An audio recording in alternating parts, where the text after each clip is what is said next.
Hi, I'm Jessica. Today's lesson is for all levels, but especially beginners. We will be focusing on prepositions of place, specifically at, in, and on. We use prepositions to describe location. Okay, let's look at this map. If you see right here, we have Costa Rica, and then up here, Nicaragua. So I want you to think of a preposition we can use to fill in the blank. Costa Rica is Nicaragua. So what's a preposition we could use? You could say Costa Rica is next to Nicaragua. Costa Rica is below Nicaragua. Costa Rica is near Nicaragua. Or maybe you thought of Costa Rica as close to Nicaragua. So close to and near are pretty much the same. Okay, let's also look at a different sentence with some different countries. So here, again, we have Costa Rica. So if you see Costa Rica right here. And now we're going to make a sentence with Nicaragua and then Panama. So Costa Rica is Nicaragua and Panama. What preposition do you think we could use there? Between. So you can say is between or in between. Between or in between. Okay, what about if we looked at a different country like El Salvador up here? So what do you think could be a sentence about El Salvador? Think about it.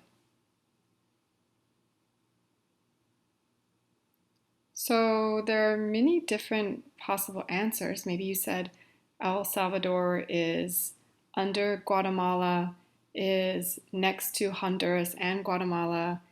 El Salvador is near Nicaragua. El Salvador is above Costa Rica or north of Costa Rica. There are a lot of different possibilities. So if you want to tell me one of your sentences you came up with, you can write it in the comments section below and I will check it. Okay, today we're focusing specifically on three prepositions, in, on, and at. So we use all three of these to describe location. Let's focus on in. So if you use in, you're going to use it with a continent's name, country, state, province, city, or neighborhood. Let me give you some examples. Canada is in North America. North America is the continent.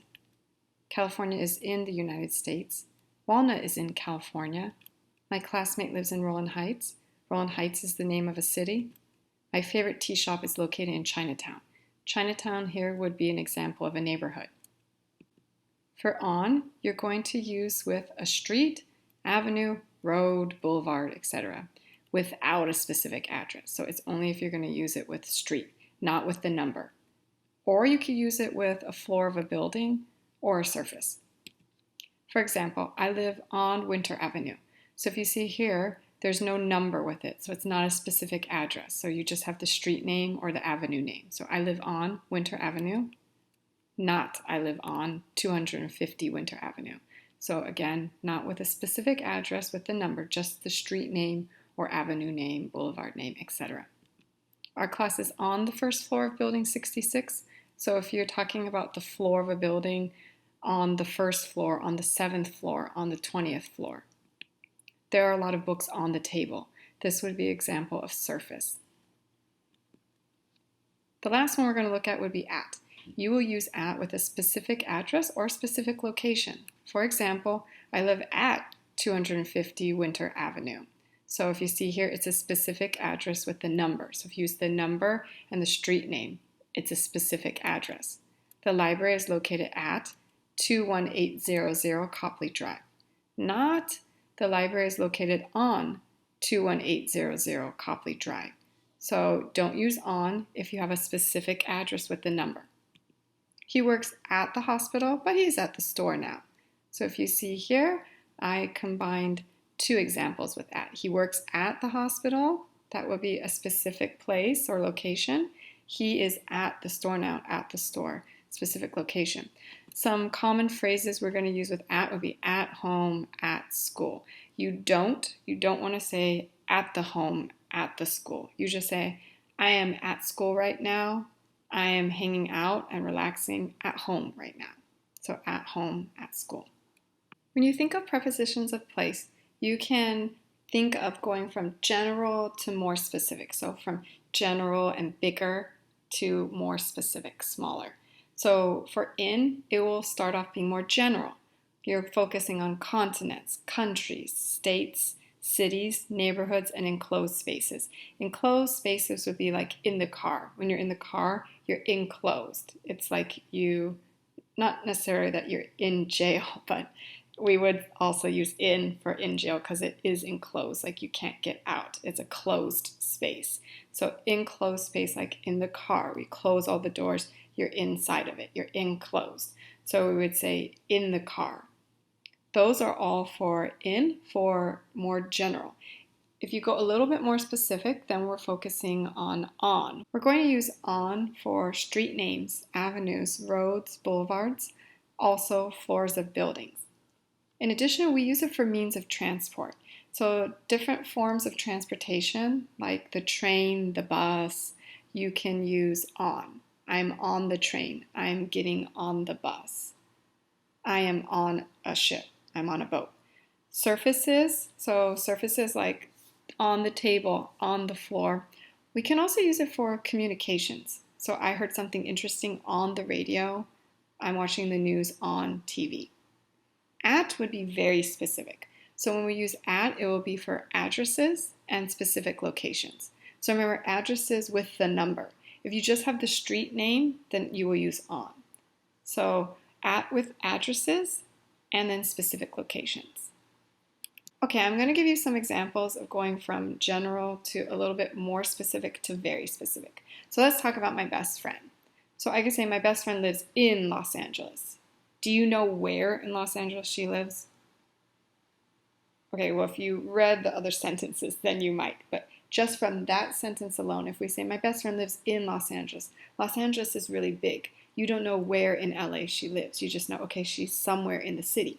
So I'm going to get a little bit more specific. If I say my best friend lives on South Sepulveda Boulevard, then you say, okay, I know a more specific area where she lives.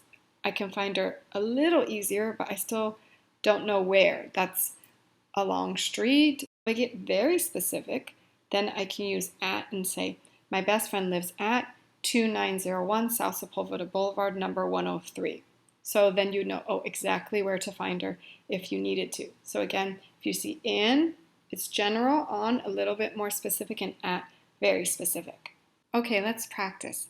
I want you to take a minute and read these 3 sentences and fill in the blanks with the prepositions in, on, or at. So go ahead, take a minute and read these sentences.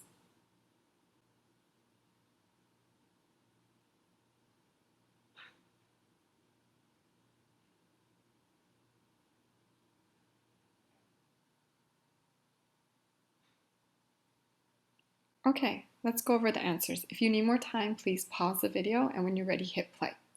Ken lives, you should have said at 911 Golden Street. So remember, if it's a specific address with the number and the street name, you want at. Number 2, her shoes are on the floor. So remember, this would be an example of surface. Number 3, Nina works, and if you're like, what's Walnut? It's a city name. Nina works in Walnut. Hopefully you got all 3 of those. Pretty easy, right? Okay, let me tell you about some other prepositions. Although this video is focusing primarily on at, in, and on, I also want you to know about other prepositions that we use to talk about location. Next to, on the corner of, in front of, and between. So if you see here, this would be an example of next to. The post office is next to the cafeteria. On the corner of, here will be a map from Google Maps, and you're going to see, I circled in green, El Pollo Loco, which would be a restaurant, kind of like a fast food restaurant. It has quick service. So you're going to see here, there are 2 streets that are right near it. So we could say El Pollo Loco is on the corner of Valley Boulevard and Grand Avenue. Those are the 2 streets, the 2 main streets right next to it. So El Pollo Loco is on the corner of Valley Boulevard and Grand Avenue. In front of, the cafe is in front of the school and furniture store. Between, or you could say in between, they're the same thing. McDonald's is between Panda Express and Applebee's, or McDonald's is in between Panda Express and Applebee's. So Panda Express, this would be a fast food restaurant, and then Applebee's would be a regular restaurant, like a sit-down restaurant that you have waiters and waitresses come take your order. Okay, I gave you another picture that way to help you with your prepositions and really understand by seeing where the dog is. So this is a pug dog, and if you see the first one, the dog is in front of the couch. The dog is behind the couch. The dog is on the couch. The dog is near the couch. The dog is jumping, and the dog is above the couch. The dog is beside the couch. Beside is the same as next to. So you could say the dog is beside or next to. The dog is in the couch. The dog is between two couches. Right now we have two couches. Or actually, one looks like his dog bed. So, or I'm not sure if this is actually his dog bed the whole time. It actually might be his dog bed. So I'm sorry, it could be a couch or it's maybe his dog bed. The blue one definitely looks like his dog bed. So we can say the dog is in between or between two couches, or the dog is between a couch and his dog bed. But he is between, in the middle of, right? He's between them. And the last one, the dog is under the couch. Here are a few more pictures to help you. The park is across from the school, across from. The bank is between the post office and the restaurant. The pharmacy is next to the bookstore. The bus stop is on the corner. The museum is near the hotel. The airport is far from town. If you'd like to practice with any of these prepositions, please type some sentences into the comments section, and I would love to see how you're using them and help correct you if you accidentally make some mistakes. So that's it for today. Hopefully you learned a lot about prepositions of location, and like I said, try to use them. Make sentences for me, write them in the comment section below, and then I can correct them for you. Also, if you'd like to download this PowerPoint, go to my website, www.jessicainthavong.com. There you will find this PowerPoint, which you can download, and a lot of other videos and resources you can use for free. Well, thanks for joining me today. Hope to see you next time. Bye.